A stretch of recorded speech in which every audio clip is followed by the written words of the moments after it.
እንደማንኛውም ሰው ህይወትን ለማቅናት ነው ህገወጥ ስደትን ምርጫ ያደረኩት። ህገወጥ ስደትን ምርጫ ያሳደርግ በመጀመሪያ በሶሻል ሚዲያ ያገኘሁት ደላላ የጠየቀኝ 200 ሺህ ብር ነበር። ያንን 200 ሺህ ብር በቀጥታ መንገድ መሄድ ብፈልግ አይወስደኝም ነበር ይሄ 200 ሺህ ብር። ስለዚህ ይሄንን በሶሻል ሚዲያ ያገኘሁት ደላላ በ200 ሺህ ብር የፈለኩትን ሀገር እንደሚያስገባኝ ቃል ገባልኝ። ሰው ነው ማሰብ ይችላል ብዬ አመንኩት።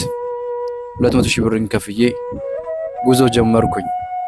ነገር ግን ከሀገሬ ከወጣው በኋላ ይህ የምታውቁት ምድረ በዳ ላይ አምጥቶ አስቀመጠኝ።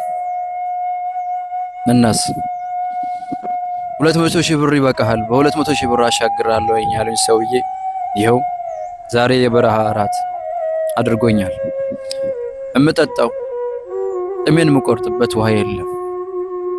በቀን 3 የምበላው አይደለም፣ አንድ እንኳን የምጎርሰው ነገር የለም።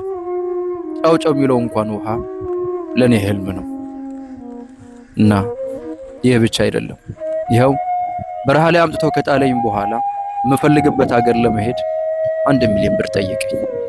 1 ሚሊዮን ብር እንኳን እኔ አይደለሁም ዘር ማንዘሮቼ አያውቁትም። እናሳ ምንድነው መፍትሄው? ወደ መጣሁበት መመለስ አልችልም። ያለኝን ብር ሰጥቼዋለሁ።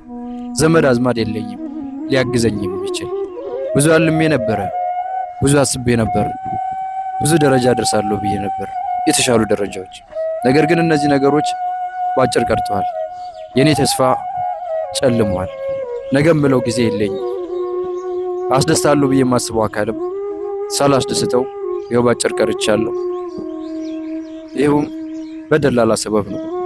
ህገወጥ ስደትን በማሰቤ ምክንያት ነው ዛሬ ህልሜ የጨለመው።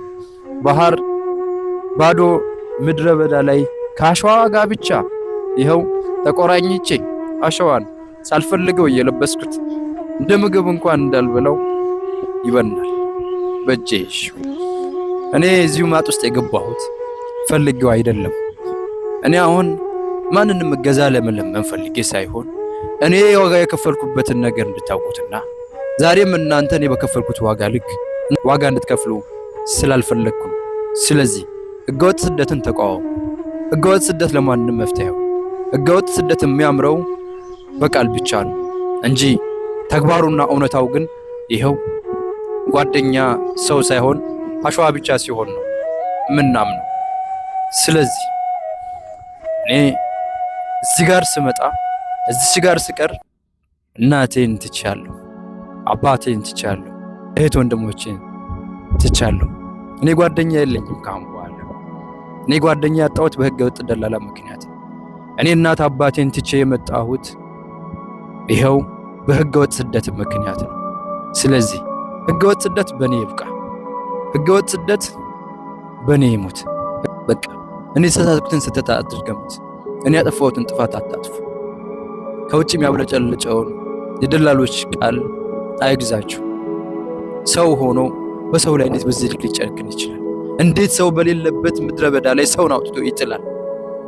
እኔ ገና ይሄ ያየሁት ነው። ቀጣይ ምን እንደሚጠብቀኝ አላውቀው። አሁን እንደምታዩት ስጋ አለኝ። አሁን እንደምታዩት መልክ አለ።